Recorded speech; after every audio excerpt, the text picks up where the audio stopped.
दोस्तों 50 साल की उम्र आते आते 50% से ज्यादा पुरुष गंजेपन का शिकार हो जाते हैं।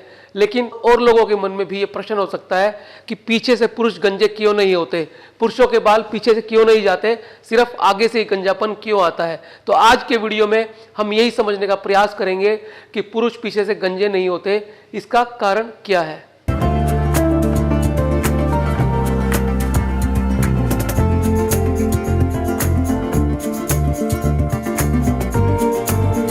दोस्तों पुरुषों के गंजेपन को नॉरवुड हैमिल्टन स्केल पर मापा जाता है।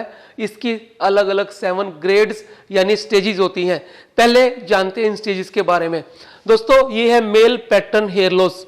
जब पुरुषों में गंजापन आना शुरू होता है तो सबसे पहले ग्रेड 1 आती है, जिसमें टेम्पोरल रीजन से और फ्रंट से बाल पीछे की तरफ जाने लगते हैं और हेयर लाइन रिसीड हो जाती है। सेकंड स्टेज में ये गंजापन और ज्यादा डीप हो जाता है और टेम्पोरल और फ्रंटल रीजन से बाल और पीछे चले जाते हैं।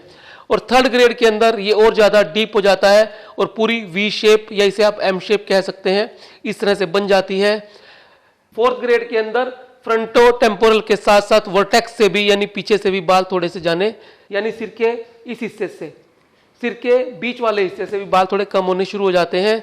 और फिफ्थ ग्रेड में ये गंजापन और बढ़ जाता है और सिक्स ग्रेड में ये आपस में मिल जाता है और सेवंथ ग्रेड के अंदर पूरा का पूरा गंजापन आ जाता है, जैसा कि आप देख रहे हैं।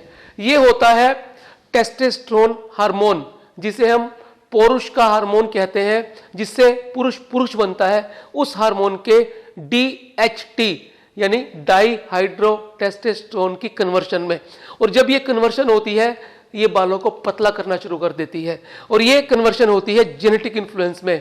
यदि मदर फादर की फैमिली में से किसी को हेयर लॉस की दिक्कत है, कम उम्र में बालनेस की दिक्कत है, कम उम्र के अंदर, तब एक एंजाइम पैदा होता है जिसे हम 5 अल्फा रिडक्टेज कहते हैं।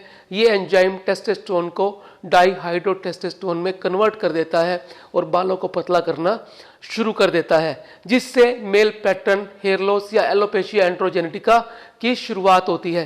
दोस्तों इस गंजेपन को आनुवंशिक गंजापन, वंशानुगत गंजापन या फिर मेल पैटर्न हेयर लॉस कहा जाता है। और ये पुरुषों में 35 साल के बाद होता है। उससे पहले अगर ये होता है तो फिर ये प्री मैच्योर होता है, जिसे जेनेटिक कारणों से होता है। तो आपने देखा कि किस तरह से ये हेयर लॉस एक ग्रेड के तहत होता है।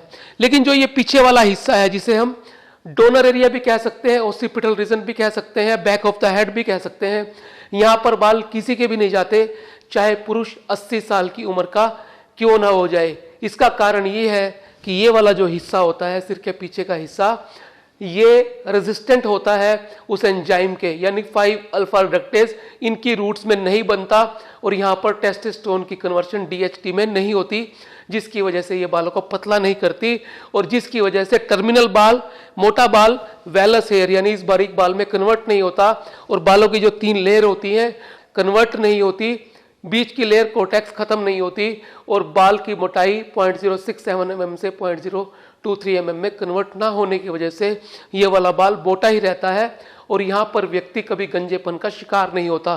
दोस्तों आपने देखा होगा हेयर ट्रांसप्लांट के दौरान भी सिर के पिछले हिस्से से ही बाल लिए जाते हैं। सबसे प्रेफरेबल एरिया यही माना जाता है, यही सबसे अच्छा डोनर एरिया माना जाता है।